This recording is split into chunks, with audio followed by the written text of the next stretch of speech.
எல்லா டாக்டர்களும் இப்போ இன்றைக்கி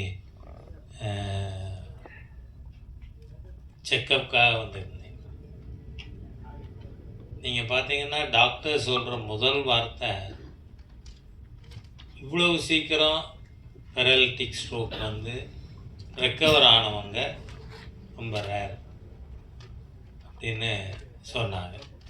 அதுக்கு வந்து டாக்டர் தமிழிசை சவுந்தரராஜன் அவர்கள் என் கூடவே இருந்தது ஒரு காரணம். வந்து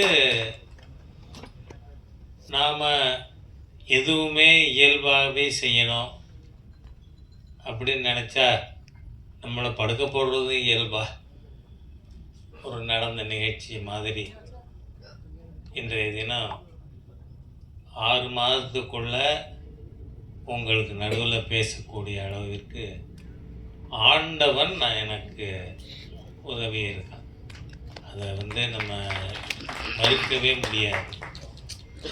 இந்த படத்தை பொறுத்தவரை டாக்டர் ராஜசேகர் அவர்கள் ஒரு விஷயத்தை சொல்ல விட்டுட்டாங்க. மேக்கப்பே கிடையாது. இந்த படம் எடுத்ததில் மேக்கப்பே கிடையாது. சாதாரண காஸ்டியூமில் வந்தேன். படம் அவங்க சொன்னதை செஞ்சு கொடுத்துட்டு நாம் வீட்டுக்கு வந்துட்டோம். அந்த அளவிற்கு இந்த படம் பெரிய அளவில் மக்கள்கிட்ட வரவேற்பை பெறுங்கிற நம்பிக்கை எனக்கு இருக்கிறதுக்கு ஒரே காரணம், நாம் இயல்பாக சூழ்நிலைக்கு ஏற்ற மாதிரியாக இந்த படத்தை டாக்டர் ராஜசேகர் அவர்கள், அவருடைய டீம், தம்பி குரு, இவங்க எல்லாருமா சேர்ந்து எடுத்திருக்காங்க. நீங்கள் லாபங்கிறது எப்போவுமே தி கேபிட்டல், தாஸ் கேபிட்டல், அதை படித்தீங்கன்னா தெரியும். சர்ப்ளஸ் வேல்யூ தியரி அப்படின்னு. அந்த சர்ப்ளஸ் வேல்யூ இல்லைன்னு சொன்னால் அடுத்த இன்வெஸ்ட்மெண்ட்டுக்கு இங்கேருந்து பணம் வரும். அதனால் கம்யூனிஸ்டுகளோட தியரியே கம்யூனிஸ்டுகள் தான் உடைச்சாங்க. அது வந்து இட்ஸ் இம்ப்ராக்டிகபிள் அப்படின்னு சொல்லி அந்த சர்ப்ளஸ் வேல்யூ அது வர முடியாது அப்படின்னு கம்யூனிஸ்ட் நிரூபிக்குது. அந்த மாதிரியாக நம்ம நாட்டில் பல்வேறு சம்பவங்கள் நமக்கு ஒரு பாடமாக அமைஞ்சிருக்கு. அதில் இந்த கதை வந்தது கொரோனா சமயத்தில். அந்த சமயத்தில் மக்களுக்கு அந்த ஒர்க்கோட வேல்யூ என்ன அப்படின்னு புரிய வைக்கணும். நீங்கள் பார்த்தீங்கன்னா இந்த படத்தில் ஒரு காட்சி வரும். இதில் பணியாட்களுக்கு 50,000 ரூபா, நர்ஸுகளுக்கு 40,000, டாக்டர் அம்மா போச்சக்கூடாது, டாக்டர்களுக்கு 20,000 போனஸ் கொடுங்க அப்படின்னு. இதில் காரணம் என்ன?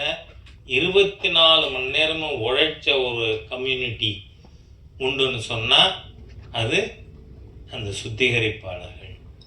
அவங்க வந்து அன்னைக்கு ஒரு நாள் ஸ்ட்ரைக் இருந்திருந்தா கூட நாம் நாரி போயிருப்போம். அந்த மாதிரியாக இந்த மருத்துவத்துறையின் மூலமாக மக்களுக்கு எப்படி போய் அடைய முடியும் என்பதையும், அதில் ஊழல் செய்கிறவனை ஆட்சியே போனாலும் ஊழல் செய்கிறவனுக்கு எதிராக நடவடிக்கை எடுக்கணும் அப்படிங்கிற தீம் மக்கள்கிட்ட சென்றடைவதற்காக எடுக்கப்பட்ட படம். நிச்சயமாக எனக்கு நல்ல நம்பிக்கை இருக்குது.